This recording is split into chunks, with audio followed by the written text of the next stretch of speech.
제가 2주 전에 이제 설교하기로 돼 있었는데 그때 부천에 있는 미얀마 교회 감사주일이라고 약속을 미리 해서 그쪽 가서 이제 오랜만에 3년 만에 이렇게 말씀 나눌 수 있었습니다. 근데 제가 이제 여기 하나교회 오래 있다가 그 교회를 3년 만에 가니까 이렇게 좀 느끼는 게 많았어요. 그 교회 보면은 잡초 같아요. 이렇게 광야에 그냥 척박한 땅에서 이렇게 막 환경도 나쁘거든요. 여러 가지 어려운 상황 가운데 그 미얀마 형제들하고 몇몇 한국 분들하고 모여서 예배드리고 있는 그 모습 보니까 잡초 같이 막 그렇게 보였어요. 그리고 우리 하나교회 보니까 우리 아까 이 집사님이 기도해 주신 것처럼 여기 생명수가 흐르는 강가에 심겨진 나무들 같아요. 너무 차이가 나요. 근데 그 놀랍게도 잡초가 죽지 않고 살아갈 때 그 잡초는 물이 계속 공급이 안 되니까 그 교회가 이렇게 유지되는 거 보면은 어떤 사람이 어떤 좀 독지간가 좀 하여튼 선교에 관심이 있고 그런 외국인 사역에 관심이 있는 분들이 이렇게 한 번씩 확 던져줘요. 목돈을. 거기서 얼마나 헌금이 나오겠어요. 잡초가 자라는 이유가 뭐냐면 갑자기 이제 비가 한 번에 확 쏟아지면은 그 빗물 이렇게 빨아먹고 그렇게 잡초들이 자라거든요. 우리 교회는 어때요? 와우, 풍성해요 모든 게. 정말 감사할 수밖에 없어요. 모든 게 다 준비되어 있고 하나님이 모든 걸 공급해 주시고 그런 환경에서 우리가 있다는 것 얼마나 감사한지 모르겠어요. 어쨌든 제가 오늘 여러분과 나누고 싶은 말씀이 사사기. 우리 요즘 사사기 보고 있죠. 큐티 통해서 사사기 이렇게 살펴보고 있는데 그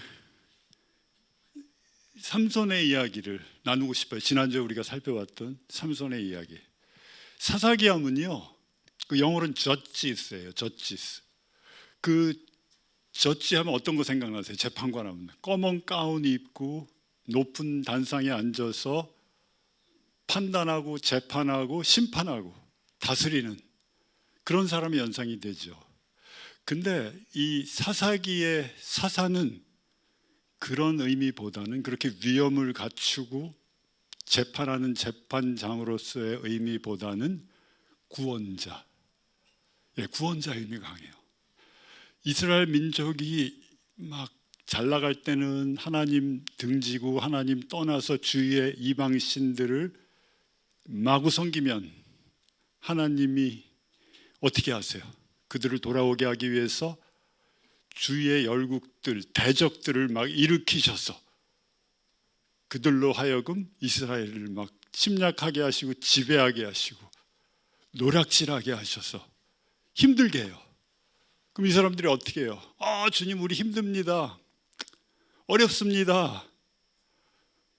이러면서 하나님께 구할 때 하나님께서 사사, 구원자를 일으키셔서 그들의 손에서 구원하시는 스토리가 계속해서 사사기에 반복되어 있습니다. 사사기에는 12명의 남자 사사들과 1명의 여자 사사가 나옵니다. 그게 400년 동안에 걸쳐서 쓰여진 책이에요. 그 13명의 사사들 중에서 여러분 가장 흥미롭고 가장 막 이렇게 멋있다 이 이야기는 좀 나랑 훨씬 더 많이 통한다 이러는 사사 한 명의 이야기를 꼽으라 하면은 당연히 삼손의 이야기를 꼽을 거예요.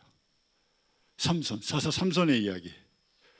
그 중에서도 삼손의 이야기가 13장부터 16장까지 4장에 걸쳐서 길어요. 굉장히 4장에 걸쳐서 길게 나오는데 그 중에서도 오늘 저희가 살펴볼 16장 말씀 하이라이트 같아. 누가 나와요? 들릴라. 그 여자가 출연해요. 그래서 거기서 엄청난 사건이 벌어집니다. 우리가 잘 알아요. 영화로도 만들어졌고 노래도 있고요. 그 이야기를 한번 통해서 오늘 나에게 하나님이 어떤 말씀을 주실런지 한번 같이 살펴보도록 하겠습니다. 자, 4절에 보면은 이후에 삼손이 소래골짜기에 들릴라 이름하는 여인을 사랑하매 라고 나옵니다. 삼손을 보면은요, 그가 태어나서부터 나실인으로 물론 하나님께서 택하셨고 자라나면서 그 과정을 보면은 삼손의 약점이 있었어요. 뭐죠? 여자한테 약했어요. 그리고 자꾸 자기 육신의 정욕을 쫓아갔어요. 그러니까 영어로 얘기하면 우머나이저 그런 타입이에요. 여자들 자꾸 쫓아가요. 그래서 부모님도 하고 부딪히고 여러 가지 문제가 생겨요. 근데 여기서 된통 걸렸어요. 들릴라한테. 소래골짜기 어디냐면 이스라엘과 블레셋의 경계예요. 여러분, 그 보더라인에 있다는 것, 보더라인을 내가 자꾸 간다는 거는 위험한 거예요. 교회가 있고 하나님의 나라가 있고 세상이 있는데 그 보더라인에 내가 서 있다는 것, 이건 벌써 옐로 카드예요. 조심해야 돼요. 왜요? 넘어갈 수가 있어요. 이 자꾸 삼손도 그 보더라인 쪽으로 가는 거예요. 블레셋 여인들이 아름다웠나 봐요. 그래서 소래골짜기에 갔는데 거기 누가 있었어요? 들릴라가 있었어요. 그 유명한 여자 들릴라의 문자적 의미는 가난하게 하다, impoverish예요. 가난하게 하는 거예요. 와, 너무 맞지 않아요? 그 들릴라라는 여인이 어떻게 해요? 그 여인을 만나면, 우리 남자들이 여자 잘못 만나면 어떻게 됩니까? 가난해져요. 다 털려요. 우리 할아버지 시대 그런 시대 보면 다 털렸죠. 가난하게 해요. 여자들이 힘들게 해요. 고통스럽게 해요. 그리고 결국은 나를 무너뜨립니다. 들릴라예요. 그 여자의 이름의 뜻이. 그 들릴라와 사랑에 빠집니다. 와, 어떤 스토리가 앞으로 전개될지 이렇게 짐작할 수가 있죠. 나를 가난하게 하고 멸망시키는 여자와 사랑에 삼손이 빠져요. 어디서? 소래골짜기에서, 경계선에서, 보더라인에서. 참, 그렇게 이제 이 들릴라와의 이야기가 시작이 됩니다. 그래서 그 2절에 보면, 5절에 보면 그 삼손이 들릴라하고 사랑에 빠졌다는 것을 블레셋 방백들이 들으니까 뭘 요구해요? 그 힘이 어디서 나오는지 네가 좀 알아봐. 왜요? 이미 삼손은 블레셋 사람들 수천 명을 죽였어요. 몇천 명을, 1000명도 죽이고 몇백 명도 죽이고 이러면서 원수예요. 꼭 죽여야만 하는 그런 블레셋 사람들이 죽여야만 하는 원수예요. 그러니까 사랑에 빠졌다는 소식을 듣자마자 뭐예요? 이제 죽일 생각 하는 거예요. 잡을 생각. 근데 삼손이 힘이 너무 강하잖아요. 여기서 보면 계속해서 삼손이 어디서 힘이 생기는지라는 거 얘기 안 하고 뭐라고 그래요? 큰 힘이, 우리가 상상할 수 없는 엄청난 힘이, 그냥 쌀가마니 퍼대 몇 개 드는 게 아니라 이거는 그 이상 초월하는 엄청난 힘이 어디서 생기는지를 꼭 알아봐. 알아보면은, 그래서 우리가 어떻게 그를 결박하든지 간에 너한테 그를 결박하게 되면 왕창 돈 줄 거야. 이렇게 이제 들릴라에게 접근합니다. 그래서 6절에 보면 들릴라가 삼손에게 이르되 그 큰 힘이 무엇으로 말미암아 생기는지 어떻게 하면 능히 당신을 결박하여 굴복하게 할 수 있는지 내게 말하라니, 삼손이 7절에 그에게 이르되 마르지 아니한 새 활줄, 새 칡줄이라고도 번역되어 있고요. 7으로 나를 결박하면 내가 약해져서 다른 사람과 같이 될 것이다. 그래서 그 칡줄을 가져오게 해서 삼손을 결박해요. 마구 결박해요. 그리고 이미 사람을 방 안에 매복시켰고 결박한 후에 삼손에게 와, 블레셋 사람들이 옵니다 했더니 삼손이 일어나서 그 칡줄을 끊는데 어떻다고요? 칡줄이 불에 탄 삼배줄. 그 삼줄이 뭐냐면 삼배 옷 아시죠? 그거 불에 타면 어떻겠어요? 팍팍팍팍. 이거 너무 쉽게 끊어져 버리는 거예요. 충격받았어요, 들릴라가. 그래서 뭐래요? 10절에 보면 들릴라가 삼손에게 이르되 보라 당신이 나를 희롱하여 내게 거짓말하였도다. 희롱했고 거짓말 당했다라고, 거짓말 때문에 자기가 희롱당했다라고 들릴라가 생각하면서 다시 한번 나한테 당신을 무엇으로 결박할 수 있을지 이제는 내게 말을 하니 삼손이 또 두 번째 얘기를 해줍니다. 밧줄, 한 번도 쓰지 않은 튼튼한 밧줄로 나를 엮어매라. 그러면 아마 내가 약해지고 그냥 평범해진다. 그래서 들릴라가 새 밧줄을 가져다가 삼손 묶었어요. 결박했어요. 그리고 이제 사람들이 들이닥친다고 하니까 삼손이 일어나서 또 파파파팍 다 끊어버렸어요. 세 번째까지 했는데 다 끊어버려요. 네 번째 어떻게 해요? 이제 들릴라가 약간 작전을 바꿔요. 그렇게 직접적으로 물어보지 않고 15절에 보면 들릴라가 삼손에게 이르되 당신의 마음이, 이제 마음을 파고들어요. 그 나를 사랑하는 사람, 그 마음을 흔들어 놓으려고 마음을 파고들어요. 그런데 여기서 보면요, 우리가 지금 여기까지 읽은 성경 구절 중에 계속해서 반복되는 단어가 있어요. 그게 뭐냐면 결박, 묶는다, 결박. 뭘 의미하죠? 결박이 계속 반복돼요. 지금도 사탄은요, 우리를 어떻게 하면 결박시키고 굴복시킬지 계속 연구하고 있을 거예요. 나의 약점이 뭔지, 저 사람을 결박시키려면 어디를 파고들어서 어떻게 하면 저 사람을 그냥 평범하게 만들까? 계속해서 결박시키려고. 결박이라는 단어가 무서운 거예요. 그렇지만 삼손한테 지금 여지껏 안 통했어요. 계속 삼손이 어떻게 했어요? 끊어버렸어요. 그래서 이제 결국 마음을 살려고, 당신이 어찌 그 마음을 나한테 주지 않으면서 어찌 나를 사랑한다고 입으로만 고백하겠습니까? 라고 매일매일 조르니까 삼손이 어떻게 돼요? 마음이 막 움직여요. 이제 이 여인한테 사랑하니까, 어떻든지 그 사랑이 무슨 사랑인지 몰라도 사랑하니까 마음이 막 움직입니다. 그래서 날마다 그 말로 그를 재촉하여 조르매 삼손의 마음이 번뇌하여 죽을 지경이라 삼손이 진심을 드러내어 그에게 이르되 내 머리 위에는 삭도를 대지하였다 하느니 이는 내가 모태수부터 하나님의 나시린이 되었음이니라. 만일 내 머리를 밀면 내 힘이 내게서 떠나고 나는 약해져서 다른 사람들과 같이 되라. 이제 마지막이 뭐냐면 네 번째 말해주는 게 내 머리 밀어버려라. 얼마나 길었겠어요. 태어나면서부터 한 번도 머리 자른 일이 없어요. 그걸 이렇게 7가닥으로 이렇게 두껍게 묶어가지고 멋있었을 거예요 아마. 그렇게 묶어서 긴 머리를 이렇게 하고 다녔어요. 이 머리 밀면은 이제 내가 약해질 것이고 그 다음에 다른 사람과 같이 된다라고 얘기하니까 들릴라가 진심으로 알려줌으로 이 사람을 보내요. 블레셋 방백들이 이제는 이 사람 이게 진심을 말한 것 같습니다.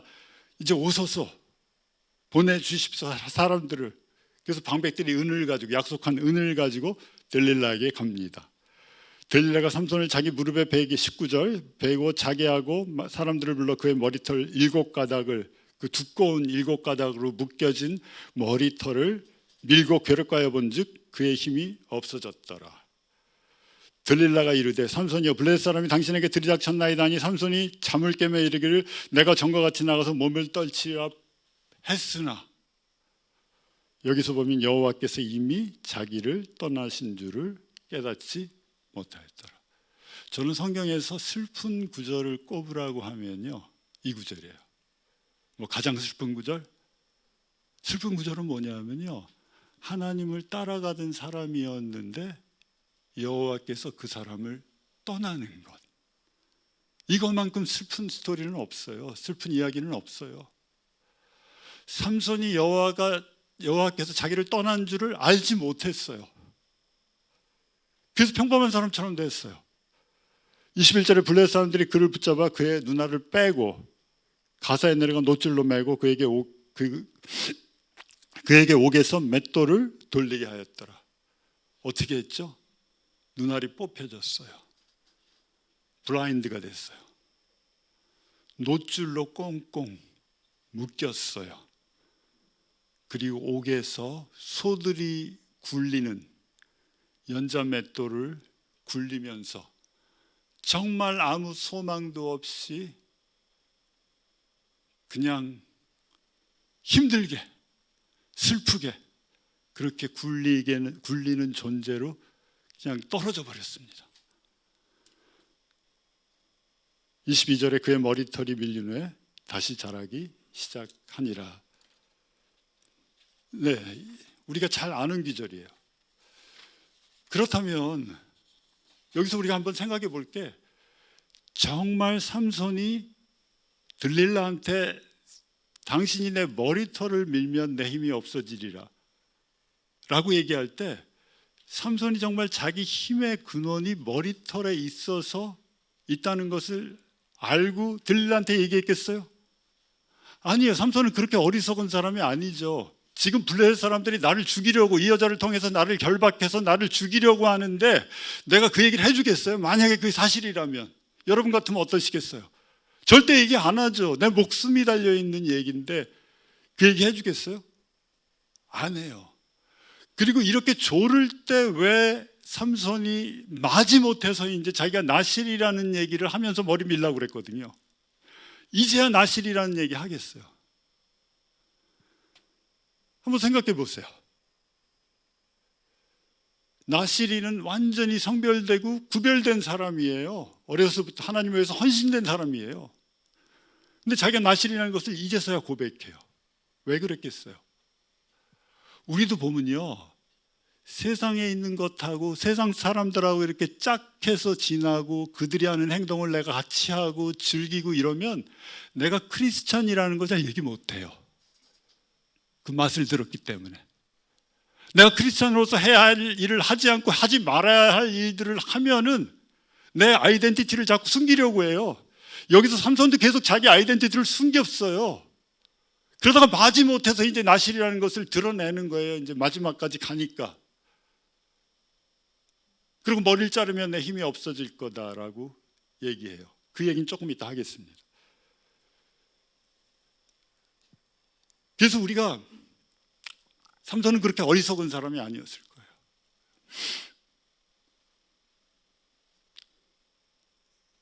그리고 여기서 또 한 가지 생각해 볼 수 있는 게, 삼손 그러면 어떤 픽처를 떠올리세요, 여러분?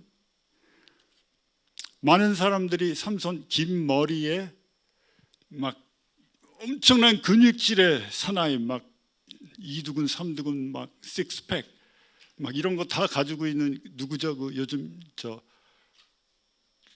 드웨인 존슨, 그 락이 레슬러가 영화 배우로 변한 사람이 있죠. 그 드웨인 존슨 같이 그런 사람으로 연상하고 있지 않나요?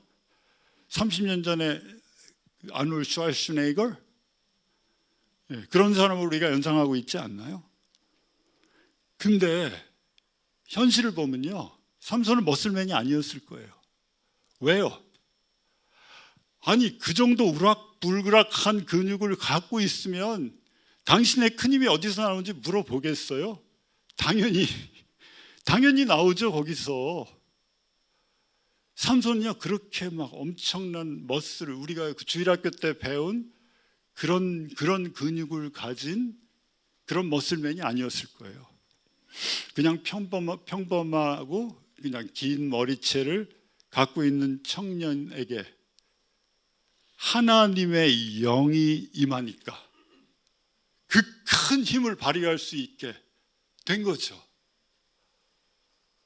엄청난 힘을 발휘할 수 있도록, 완전히 불가능해 보이는 일도 하나님의 영이 그런 삼손에게 임하니까 삼손이 할 수 있었던 거라고 보면 아마 될 것 같아요.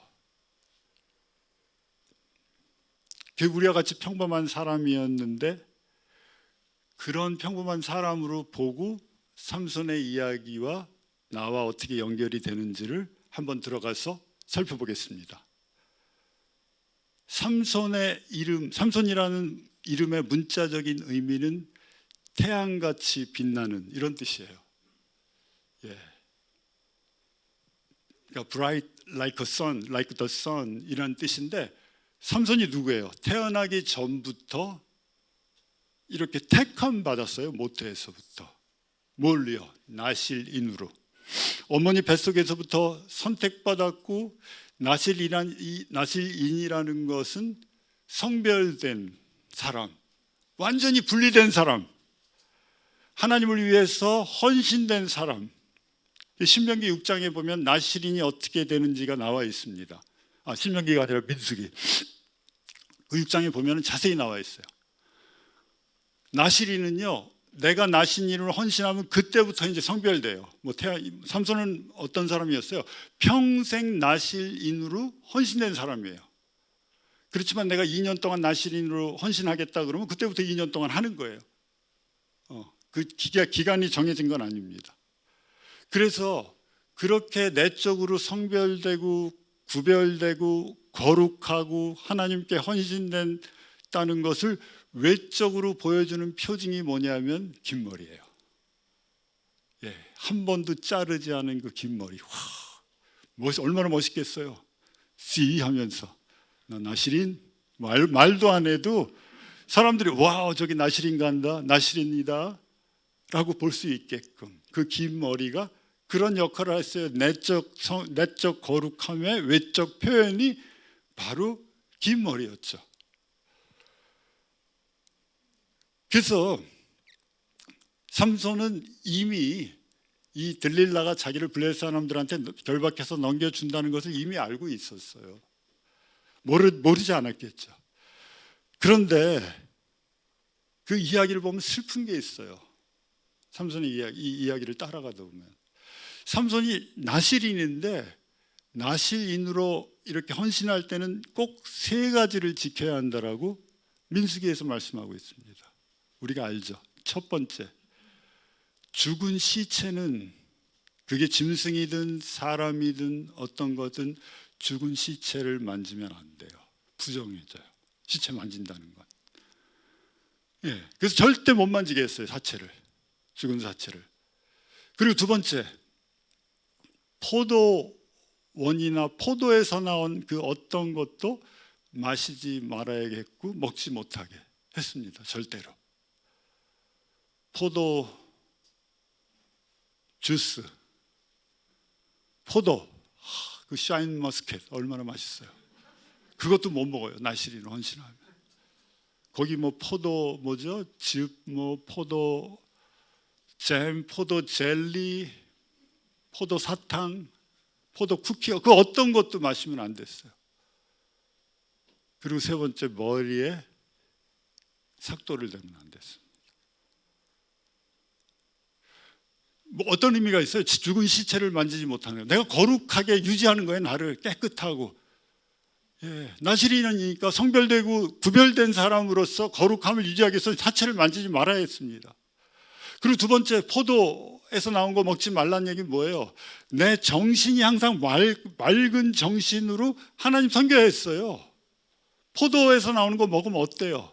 노아가 어땠어요? 퍼멘테이션 돼가지고 노아가 그전에는 포도에서 나오는 거 먹어도 홍수 전에는 퍼멘테이션 발효가 안 일어났어요. 왜냐하면 산소가 너무 많았고 좋았는데, 근데 홍수 이후에 어떻게 됐어요? 산소가 없어지니까 발효가 돼요. 발효는 다른 말로 썩는다는 얘기예요.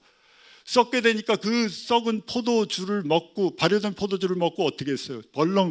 벌거벗은 채로 벌렁 누웠죠. 취해서. 처음 경험하는 거겠죠, 노아가. 포도에서 나오는 거 먹지 말라는 얘기는 뭡니까? 항상 그러니까 깨끗한 정신으로, 맑은 정신으로 하나님을 섬겨라는 얘기예요. 그냥 하나님이 막 우격다짐으로 못 먹게 한 게 아니고요.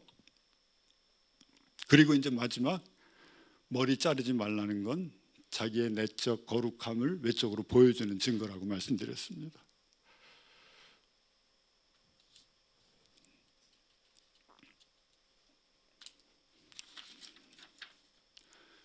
그렇지만 참 슬프게도요, 삼손은 이 3가지 중에서 2가지를, 지금 사건 이전에 2가지를 이미 어겼어요.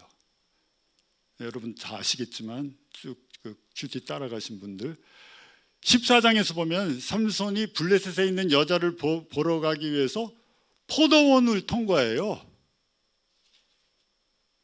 이렇게 돌아갈 수도 있는데 그게 쇼컷이었는지 아니면 뭔지 몰라도 포도원을 통과해서 포도원으로 들어가요. 포도는 절대, 포도원 벌써 막 이렇게 돼야 되는데 포도원으로 들어가 버려요. 포도원으로 들어가서 나갈 때 뭘 만나냐면 사자를 만나요. 사자를 만나서 어떻게 해요, 삼손이? 감사합니다.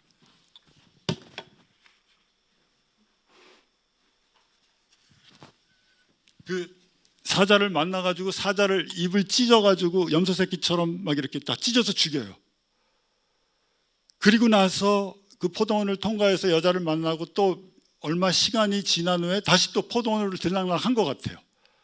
들락날락하니까 그때 죽은 사자에게 벌들이 와서 집을 짓고 허니콤을 만들고 거기 꿀을 만들어 놨어요. 그래서 그 삼손이 그 꿀 만든 걸 보고 그 꿀을 떠다가 자기도 먹고 자기 부모님한테도 갖다 드립니다. 그러면서 부모님한테는 어떤 얘기도 하지 않았어요.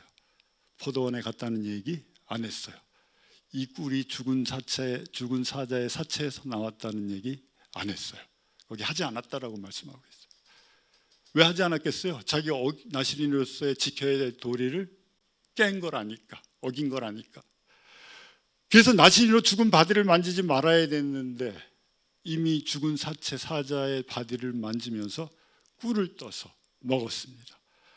포도원을 통과하지 말아야 되는데, 이거 목사님 포도원 통과했지 어디 포도 먹었다는 얘기 없잖아요. 근데 통과하면 먹게 돼 있어요. 달려 있으면 목마르잖아요. 따먹죠. 저도 그 2017년에 그 산티아고 길 걸었거든요. 800km나. 그거 걷는데 그 리호아, 그 스페인의 이 지방이 여러 섹션이 있는데 리오아라는 그 리오아 와인이 유명해요. 리오아 지방을 통과하면 거기 완전히 걷는 길 옆에 포도밭이에요. 포도밭이 한 몇십 킬로 늘어서 있는데 거기 갈 때 목이 마르잖아요. 근데 그게 이제 포도 추수가 다 끝난 철이라서 남아있는 포도가 많아요. 그리고 포도 이렇게 아무도 없으니까, 그리고 이제 추수 끝난 거니까 따먹으라 그래요. 가다가 순례자들은 따먹으십시오라고 얘기해요. 따서 먹으면 너무 달고 너무 맛있어요. 아마 삼손도 포도원 통과했다는 건 뭐예요? 거기 남아있는 찌꺼기 포도라도 아마 먹었을 거예요. 사자하고 또 한 번 붙었는데 얼마나 목마르겠어요.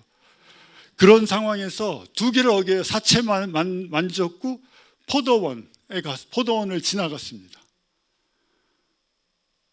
그래서 삼손이 아마 이렇게 생각할 수도 있을 거예요. 들릴라가 계속해서 나한테 쪼르고 요구하는데 내가 이 요구 안 들어주면은 나랑 관계도 깨질 것 같고 나한테 내 마음을 몰라줄 것 같고 혹시 나에게서 떠날 수도 있으니까 얘기해 줘야겠다. 나실이라는 거. 그때서 이제 얘기하는 거예요. 그러면서 무슨 생각하면서 머리 자르라고 얘기했겠어요.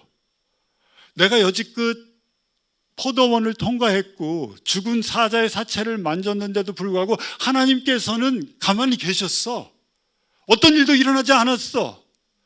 두 번이나 어겼는데도 그냥 넘어갔어. 하나님이 묵인해주고 용납해주는 것 같았어. 이 경험을 했잖아요. 이번에 머리를 잘라도 하나님이 용납해 주실 거야. 머리를 잘라도 아무 일도 없을 거야 라고 생각했겠죠. 삼손은 머리에서 힘이 나온다는 걸, 그게 머리에서 힘이 나온다는 걸 믿지 않았어요. 삼손은 하나님이 자기한테 임하실 때 힘이 생긴다는 걸 믿었어요. 그러니까 자기 힘이 절대로 뺏기지 않을 거라고 생각하고 있었을 거예요. 머리를 잘라도. 그러면서 그렇게 나시린의 서약을 헐값에 두 번의 경험을 통해서 세 번째 마지막까지 가지고 있던 머리를 잘라버리니까 하나님이 어떻게 했어요? 20절에 여호와께서 삼손을 떠나신 것을 알지 못하였더라. 여호와가 떠나가니까 어때요? 평범하게 변했어요. 힘이 다 없어졌어요. 자기 힘을 쓸래도 뭐지 이거? 그제서야 삼손이 깨닫게 됩니다. 참 슬퍼요. 그래서 이 세 번째 완전히 달랐어요. 머리를 미는 건 완전히 달랐어요. 삼손이 여호와께서 이미 자기를 떠나신 줄을 깨닫지 못하고 있다가 나중에 알게 됩니다. 그 결과 어떻게 됩니까? 계속해서 나실인의 서약을 3번이나 다 어기는 죄를 짓고 난 결과가 21절에 나옵니다. 이 얘기 21절 읽어보면 참 힘들어요. 저도 힘이 없으니까 잡혔어요. 그리고 두 누나를 뽑아버려요. 노줄로 꽁꽁 묶습니다. 그리고 옥에다 쳐놓고 맷돌 갈게 해요. 연전 맷돌 계속해서 돌리게 해요. 곡식방아 찢게 해요. 참 이것이 21절이 죄가 하는 일이에요. 우리가 죄를 졌는데 그 죄가 사소한 거든 큰 죄든 그것이 죄라는 것을 알지 못하게 첫 번째 하는 게 뭐냐면 죄가 우리의 눈을 멀게 해요. 두 번째는 그 죄가 우리를 꽁꽁 묶어요.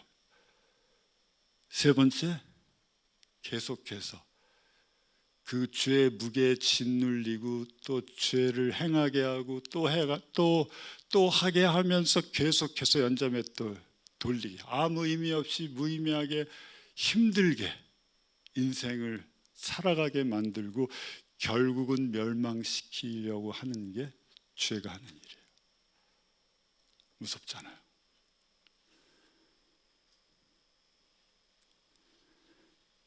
그래서 죄 졌을 때 누가 옆에서 죄라고, 성령님이 옆에서 꼬집어줘서 죄라고 얘기하는데 눈이 멀어버리면 어떻게 돼요? 그게 죄가 죄인지 우리가 알지 못하게 됩니다. 보지 못하게 돼요. 그래서 내가 지금 저지른 그 말들과 행동들과 이런 것들이 우리의 눈을 멀어버리게 하고, 그 다음에 어떻게 해요? 멀어버리니까 자신을 정당화시켜요. 자꾸 내가 한 건 그 정도는 아닌데 핑계와 변명 늘어놓고요.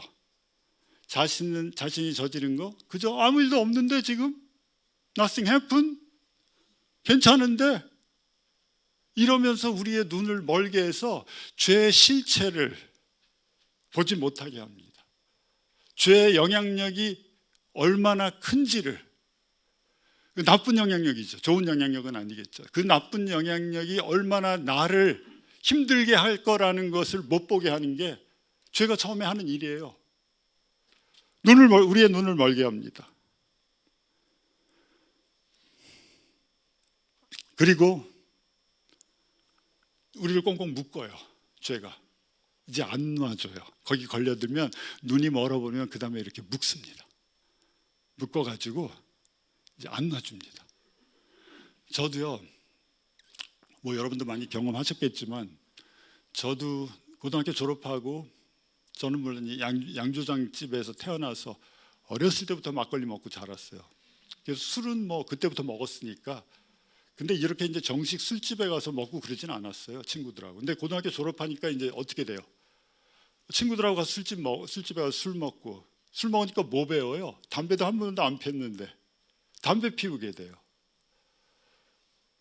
근데 그때 담배 피우는 게 굉장히 내가 막 성인이 된 것 같고요. 완전히 자유해진 것 같고요. 와우, 이제는 내가 담배 피울 수 있는, 떳떳하게 담배 피울 수 있는 그런 사람이 됐어 라고 하면서 이렇게 즐겼던 것 같아요. 근데 그 다음에 어떻게 돼요? 담배가 나를 꽁꽁 묶어버렸어요. 거기서 빠져나오지 못했어요. 계속해서 피는 거예요. 완전히. 그래서 제가 한창 필 때는 하루에 2갑까지 피웠어요. 여러분, 2갑 피려면 어떤지 아세요? 잠자는 시간 빼놓고는 거의 피워야 돼요. 계속 들고 있어야 돼요. 그래야 2갑 펴요. 뭐 1갑 피고 이러는 건 피는 것도 아니에요. 2갑이나 피려면 계속, 그러니까 제가 그때 이제 빠져나올 수도 없어요. 묶였어요. 어떤 그 버스 선전에 보면은 금연 광고가 있는데 사람을 길쭉하게 엮여놓고요, 담배꽁초가요 빙글빙글 돌아가면서 그 불붙은 담배꽁초가 그 사람을 꽁꽁 동여맨 걸 볼 수가 있어요. 그렇게 묶어버려요. 술 어때요? 술 안 마시다가 포도주 한 잔쯤 어때? 그렇게 시작하죠. 그래서 나중에 어떻게 돼요? 점점 빠지게 돼요. 묶임당, 결박당해요. 예, 나중에 헤어나올 수 알코올 중독자까지 가죠. 그런 사람들이 어디서 시작하는 거예요? 한 잔에서 시작하는 거예요. 예, 그런 기억이 납니다. 그러면서 정말 죄를 범했을 때 그 경계선을 넘어갔을 때, 보더라인을 넘어갔을 때, 그렇게 하지 말라고 했는데 난 이렇게 함으로써 내가 좀 더 자유해진 것 같다라고 착각하면 안 돼요. 자유해지는 게 아니라 어떤 거예요? 죄가 나를 묶는 죄의 종이고 죄의 노예의 길로 그게 들어서는 거예요. 내 스스로 빠져나올 수 없는 지경으로 내가 치닫고 나가는 게 되는 거죠. 그리고 이제 소가 돌리는 맷돌을 돌리면서 살아가게 됩니다. 죄의 노예가 돼서 아주 힘들게 땀을 흘리면서 무거운 발걸음을 뛰면서 살아가게 되죠. 소망도 없어요. 목적도 없어요. 방향성도 없어요. 그냥 죄에 짓눌려 가지고 점점점 힘든 삶을 살아가게 됩니다. 삶이 지겹고요. 삶을 만족하지도 못하고 만족감도 없어요. 그 관계들은 점점 나빠지고 나를 존중했던 사람들이 다 떠나가고 또 내가 존중하는 사람들도 없어지고 그러면서 그렇게 하루하루 맷돌을 돌리면서 살 수밖에 없는 게 죄의 결과예요.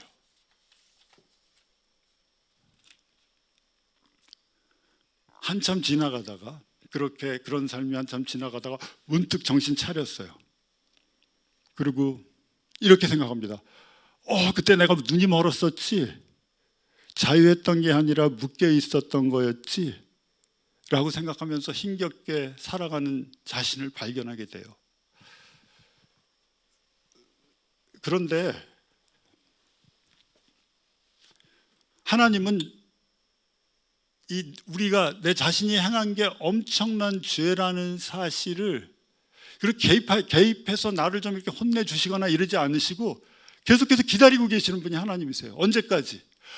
내가 이게 죄를 졌구나 심각하게 생각할 때까지. 언제까지? 마치 탕자가 아버지를 떠나서 인생 그 돼지우리 여물에 들어가서 그 여물죽 먹으면서 우리 아버지 집에 가면은 하인들도 이런 거 먹지 않을 텐데 내가 큰 죄를 졌구나라는 걸 스스로 깨달아서 아주 철저하게 깨달아서 알 수 있을 때까지 하나님은 기다리고 계시는 분이세요.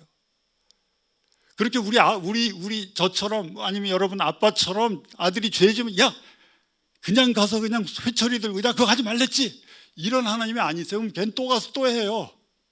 심각하게 죄의 결과가 어떤지를 내가 처참한 상황까지 내려가고 경험하고 진짜 완전히 내가 잘못했구나라는 걸 깨달아 알 수 있을 때까지 하나님은 기다리시는 분이에요. 우리도 삼손처럼 그러지 않나요?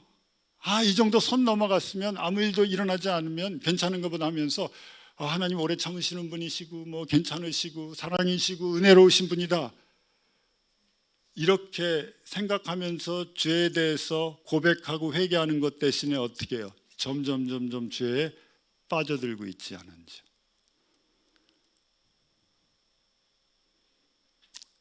그래서 봐주시는 게 아니라 봐주시고 기다리시는 분이에요.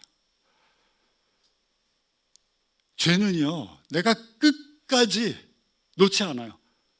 이 죄라는 놈은요 얼마나 지독한 놈인지 한번 물었잖아요. 절대 안 나요. 언제까지? 내가 파멸할 때까지, 멸망할 때까지. 도적이 오는 것은 도적질하고 죽이고 멸망시키려는 것뿐이요 라고 말씀하고 있어요. 절대 안 나요. 끝까지 나를 쫓아갑니다. 민수기 32장 23절 우리가 한번 같이 한 목소리를 읽어보겠습니다. 한번 띄워주세요. 같이 읽겠습니다. 시작.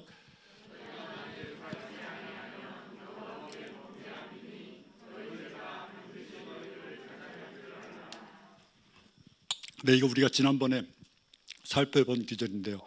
여기서 뭐라고 말씀합니까? 너희 죄가 반드시 너희를 찾아낼 줄 알라. 죄가 나를 가만두지 않아요.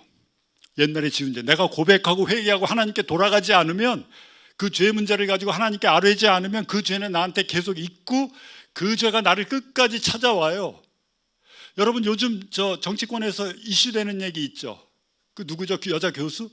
저 민주당의 그 저 선대위원장으로 뽑힌 그 여자 뽑혔는데 그 여자 어떻게 됐어요? 10년 전에 저지른 불륜 때문에 자기 거 내려놨어요.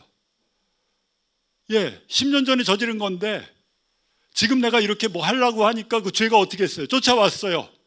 그래서 그걸 밝혀 드러냈어요. 와우. 그러니까 뭐 사람들이 그래요. 10년 전에 뭐 저지른 건데 도덕적인 죄인데 좀 뭐 어때? 그 정도야. 봐주면 되지 않아? 라고 얘기하는데 물론 사람들은 봐줄 수 있을지 모르지만 죄는 어때요? 절대 놓지 않아요. 끝까지 쫓아와요. 나를 추적해서 쫓아와서 나를 괴롭히고 그 죄의 영향력 아래서 계속 우리가 고통당하게 하는 게 죄입니다. 나의 눈을 멀게 하고요, 나를 결박하고요, 연자맷돌 돌리게 하는 게 죄가 하는 거예요.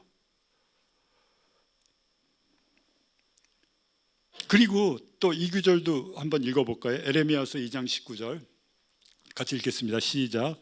내 악이 너를 징계하겠고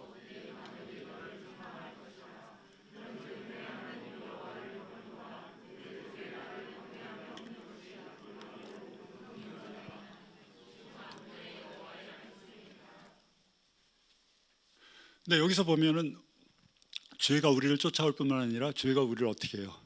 징계해요. 하나님이 우리 징계하신다라고 자꾸 착각하고 계세요. 물론 징계하실 때 있어요. 또 마지막 심판대 가면 다 심판하세요. 백보자 심판대 앞에서 계시록에 나오는 다 심판하세요. 하나님이 죄에 대해서 가만 놔두지 않으세요. 하나님은 어떤 분이세요? 우리를 징계하시는 분이 아니라 우리를 구원하시는 분이에요. 예, 우리를 구원코자 하시는 분에 끝까지 참고 기다리시고 우리를 구원코자 하시는 분인데 우리가 자꾸 착각해요. 하나님이 징계하시는 게 아니라 죄가 우리를 징계하는 거예요.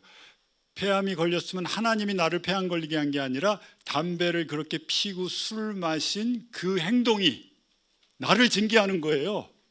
자꾸 하나님한테 갖다 붙이면 하나님 너무 속상해하세요. 이것저것 다 갖다 붙이면. 분명히 말씀하고 있습니다. 에레미야서 2장 19절에 내 악이 너를 징계하겠고 내 반역이 너를 책망할 것이다 라고 말씀하고 있어요.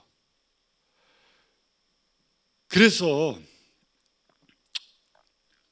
우리도 삼손처럼 그렇게 작은 것에서 죄가 작은 것에서 시작해요. 막 큰 걸로 시작하지 않아요. 아주 작은 것에서. 그 예가 우리가 잘 알고 있는 다윗의 예죠. 다윗이 이제 나이 많아서 자기 왕궁에 거하면서 부하들은 다 전쟁에 나갔어요.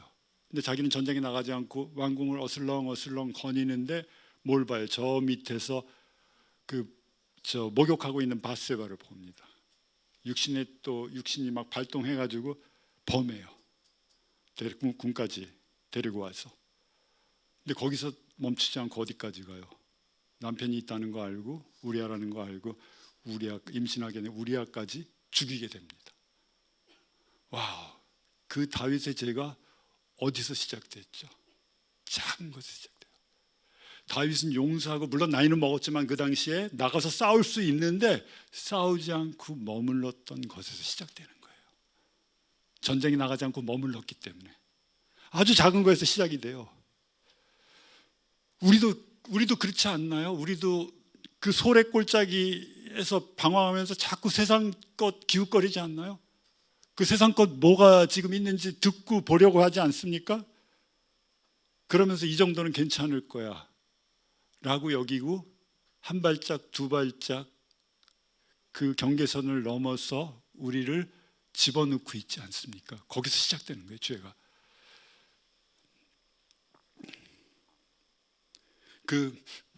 제가 미국 교회 섬길 때, 미국 교회 나갈 때 상담 전문 목사님이 있었어요. 그분은 아주 상담 목사님이에요. 데이브 카터라는 목사님인데 이분은 그 인피델리티에 대해서, 그러니까 그 불륜, 그러니까 뭐죠? 그런 인피델리티 뭐지? 그 결혼 밖에서 이제 관계 맺는 거. 예, 외도 아니면 그 간음 이런 것의 전문가예요, 미국에서. 예, 그쪽을 연구해가지고 책도 그쪽에 많이 썼고, 미국엔 심하잖아요 그게. 그런데 이제 그분이 한 가지 물어보는 게 있어요. 사람이 만나서 그렇게 외도하게 되고 불륜을 저지르고 그렇게 될 때 그 불륜이 어디서 시작되는지 아냐고, 시점을 우리가 어디로 잡아야 되는지 아냐고 물어봤어요.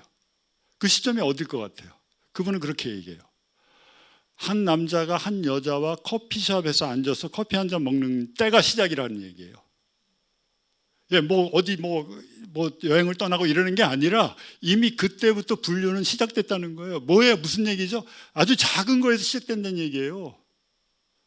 자기는 그런 얘기예요. 자기 스타벅스에 5분만 앉아 있으면 누가 불륜이고 누가 부부인지 알 수 있대요. 남자 여자 앉아 있는 거 보면은 불륜은 그냥 끊임없이 떠들어요. 예, 끊임없이 얘기하고 끊임없이 뭐 봐주고 뭐 이러면서 떠드는데 이 부부는 덤하게 커피만 마시고 있겠죠. 예, 그게 부부예요. 그러니까 얼마나 그런 걸 이렇게 좀 남자분들 조심하세요. 예, 내가 누구한테 커피 한 잔 하자고 청하는 게 불륜의 시작이에요. 조심하세요. 죄의 시작이에요. 잡히게 돼요. 진짜 나를 가난하게 해요. 예, 그게 이제 시작점이에요. 예, 삼손도 그렇고, 삼손도 뭐 포도원 들어갔잖아요.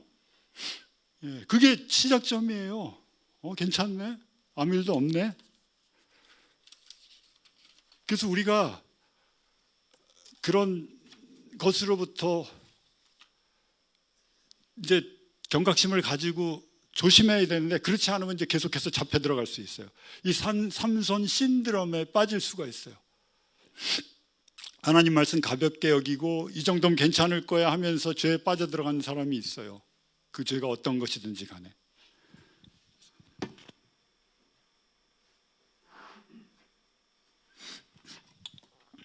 그래서 저는 오늘 제가 여러분하고 나누고 싶은 게, 삼손을 통해서 나누고 싶은 게, 뭐 죄에 대해서 이렇게 정의하고 막 이걸 신학적으로 얘기하고 이런 게 아니에요. 지금 혹시 우리 중에 죄를 가볍게 여기고 이 정도쯤이면 되지 않을까라고 하는, 나를 지금 눈 멀게 하고 있는 그 죄가 있다면, 그런 것들이 있다면, 내 삶 속에 내 안에 있다면 거기로부터 돌아서서 자유케 다시 한번 영적인 눈을 뜨게 해주려고 이 말씀 나누는 겁니다. 물론 저한테도 적용이 됩니다. 눈을 떠서 결박당한 거 끊어버리고 결단하기를 제가 요구하면서 이렇게 이걸 메시지를 좀 전하고 싶어요.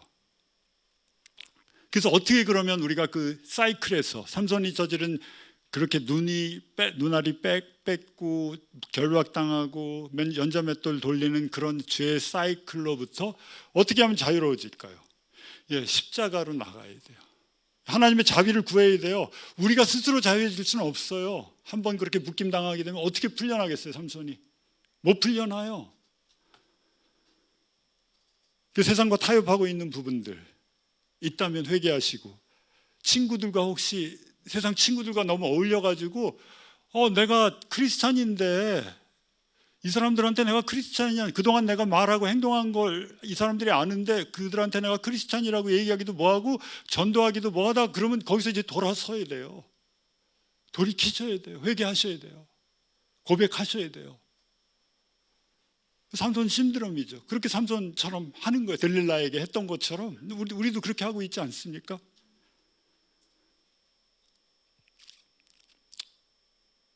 그래서 계시록 3장 11절에 이렇게 말씀하고 있습니다. 한번 같이 읽겠습니다. 시작. 내가 속히 오리니 내가 가진 것을 굳게 잡아 아무도 내 면류관을 빼앗지 못하게 하라. 예수님이 빌라델비아 교회에게 말씀하시는 거예요. 7교회한테 말씀하시는 게 2장하고 3장에 나와 있는데, 빌라델비아 교회에게 뭐라고 말씀하셨어요? 내가 속히 오겠다. 그러니까 내가 가진 것 굳게 잡아서 흔들리지 말고 내 면류관을 빼앗지 못하게 하라. 여기서 면류관은 뭐냐면 그 크라운이죠. 예, 크라운인데 헬라어로는 스테파노스예요. 스테파노스고 히브리 말로는 나자르예요. 나자르, 나시린. 나실인, 이런 성별된, 이런 구별된 이런 뜻입니다. 그래서 이런 말씀 같아요. 이제 마지막 때 우리가 참 힘든데, 신앙생활 굳게 지키고 이 믿음을 가지고 나가기가 힘든데, 여러 가지 유혹이 있고 우리를 정말 결박하려고 이 사탄들은 끊임없이 나에게 와서 접근해서 나를 끌어내리려고 하고, 이런 상황이 있어서 절대 가진 것을 굳게 잡고 내 면류관을 빼앗지 못하게 하라. 어떤 의미예요? 우리도 어떤 면에서는요, 나실인들이에요. 이 세상의 죄악 속에 살다가 하나님께서 우리를 불러주셔서 세상과 구별되게 하셨어요. 에클레시아, 교회예요. 불러주셔서 하나님의 나라로. 그러니까 우리도 성별되고 구별된 나실인들이에요. 물론 그들이 행한 거 그대로 지키진 않아도 되지만, 지키라고 하진 않지만 신약에서는 구별된 나실인들이기 때문에, 여기서 뭐 하라는 얘기입니까? 예수님께서 너희의 말과 행동 혹은 작은 죄, 계속해서 습관적으로 짓는 죄 때문에 너희의 정체성인 크리스찬의 정체성을 잃어버리지 않도록 해라. 나실인으로 내가 너희를 세웠는데 그 나실인의 정체성을 잃어버리지 않도록 해라 라고 예수님이 빌라델비아 교인들에게 말씀하고 계신 거예요. 저는 예수님께서 우리에게도 말씀하신다고 봐요. 죄가 들어오면 내가 참 힘들어요. 아니까 성령님이 또 가만히 계시겠어요, 우리 안에서? 그러니까 내가 참 크리스찬으로서 이렇게 하는 게 힘들어져요. 그 정체성을 잃지 말라는 거예요. 돌아오란 얘기예요. 뺏기지 말란 얘기예요. 십자가로 돌아가서 주님 저에게 자비를 베풀어 주십시오, 회개합니다 라고 주님 앞에 무릎 꿇을 때, 거기서 다시 치유가 시작됩니다. 저는요, 삼손의 스토리 중에서 또 가장 아름다운 스토리가, 물론 마지막에 죽고 막 블레셋 다 무너뜨리고 하지만 22절이 아름다워요. 우리 한번 22절 한번 볼까요? 제가 22절 같이 읽어볼게요. 시작. 그의 머리털이 밀린 후에 다시 자라기 시작하니라. 어떤 의미입니까? 삼손같이 그렇게 무너지고 넘어지고 쓰러지고 밑바닥까지 갔을지라도 하나님께서 삼손에게 세컨드 찬스를 주세요. 너무 자비하세요. 머리털이 자라기 시작한다는 건 무슨 의미죠? 나실인들이 민수기 6장에 보면은, 내가 어떤 때 시체 만질 수도 있잖아요. 만질 수도, 그렇게 죄를 범했을 때 그 해결책이 나와 있는데 뭐라고 하냐면, 일단 머리를 싹 밀어야 돼요. 왜냐하면 부정해졌으니까. 그리고 산비둘기하고 집비둘기로 번제를 하나님께 드려요. 그리고 다시 시작해요. 다시 시작하면 어떻게 되죠? 머리가 다시 자라기 시작해요. 나실인으로서. 그렇게 세컨드 찬스 주시는 분이세요.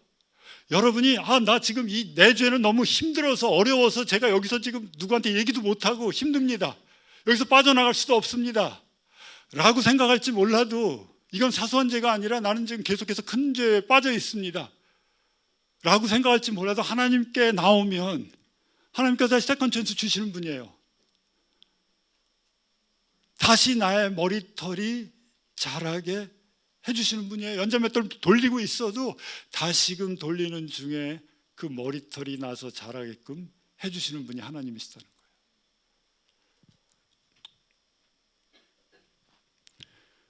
그리고 너무나 감사한 건요,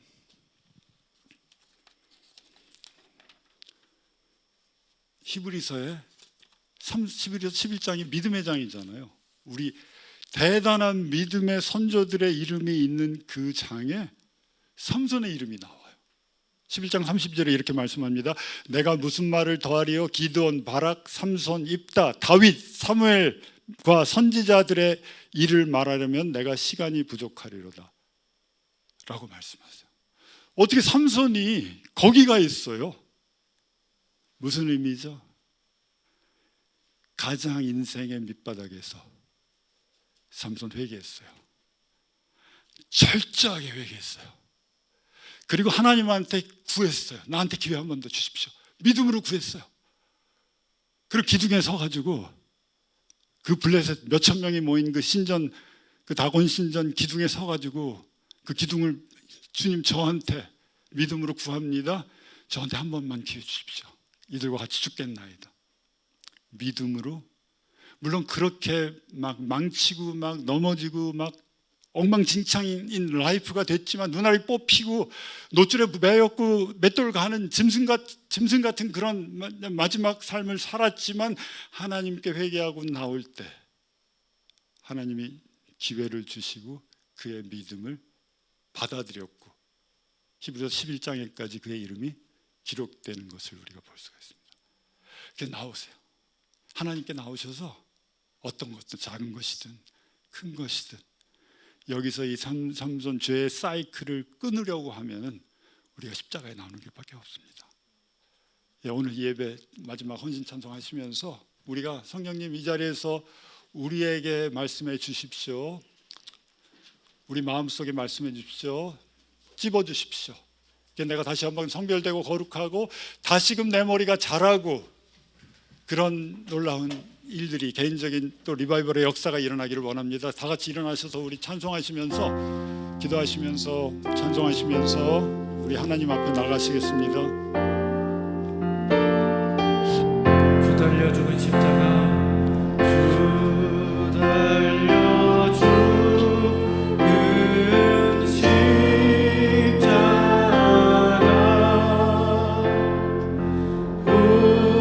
우리가 생각할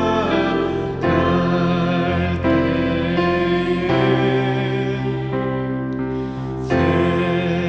세상에서 간 욕심은 헛된 줄 알고 버리네. 죽으신 구주 죽으신 구주 밖에는 자랑을 말게 하소서. 보혈의 몸로 입어서 교만한 마음을 버리네. 못 박힌 손발 못 박힌 손발 오리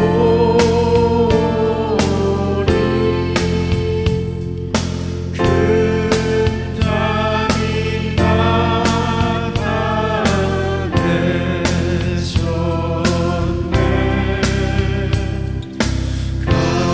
가시로 만든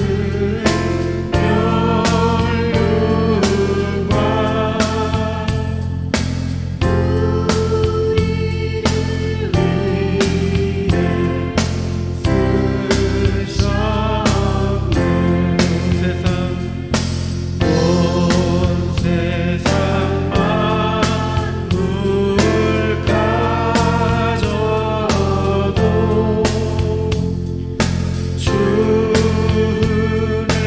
보다 강했네. 놀라운 사랑 하는 나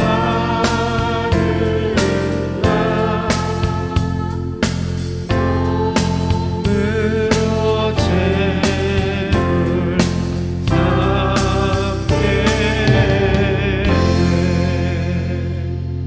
아버지 하나님, 저희들은 죄인입니다. 크건 작건 이 세상에서 육신의 몸을 입고 살아가는 동안에 죄를 지은 죄인들입니다. 아버지, 그 죄의 결과가 얼마나 심각한지를 오늘 이 말씀을 통해서 보았습니다. 아버지, 이제 더 이상 가지 않겠습니다. 이제 십자가로 돌이키겠습니다. 십자가로 유턴하겠습니다. 우리의 멀었던 눈을 뜨게 해주셔서 십자가의 예수님의 사랑이 얼마나 큰지를 보게 해주시고, 우리를 다시 받아주시고 새롭게 해주시는 주님의 은혜를 체험하게 도와주십시오. 다시 잘린 머리가 자라나는 역사가 오늘 회개하고 고백한 모든 이들에게, 모든 형제자매들에게 일어나기 소원합니다. 그래서 다시 성별된 자로, 거룩한 자로, 구별된 자로 주님을 전하고 주님을 섬기고 주님께 영광 돌리는 삶을 살 수 있도록 축복해 주십시오. 모든 삶을 주관하시는, 모든 것을 주관하시는 거룩하신 예수님의 이름으로 감사하며 기도드립니다. 아멘.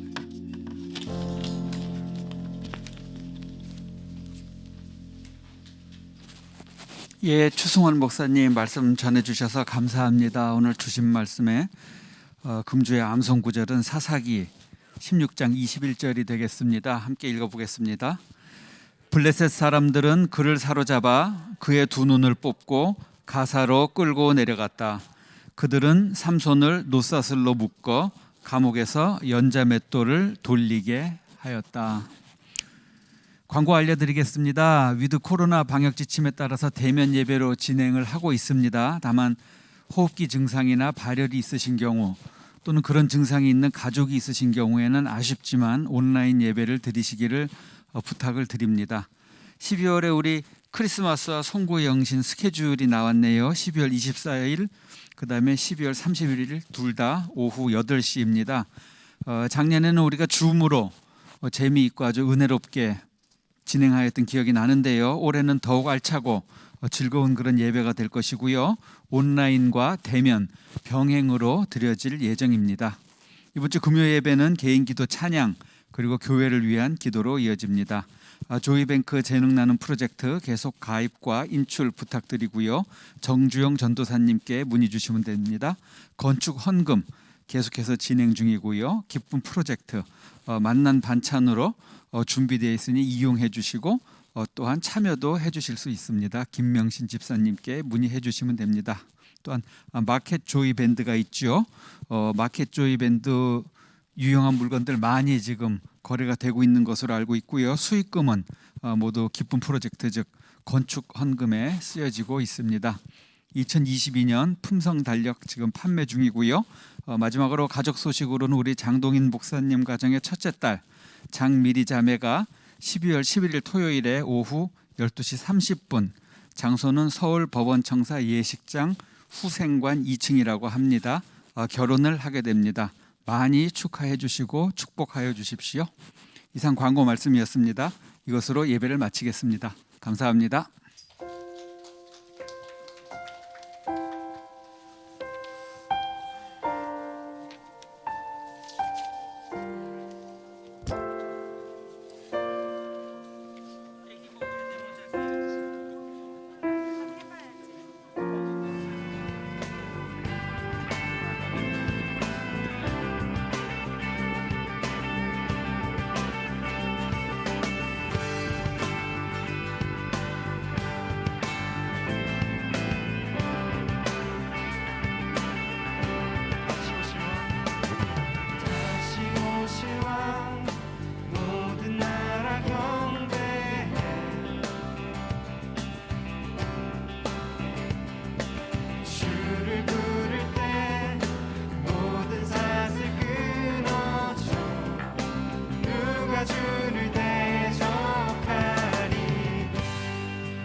유다의 그 사자 그 신능력으로 어둠 물리치네 모두 경배 주님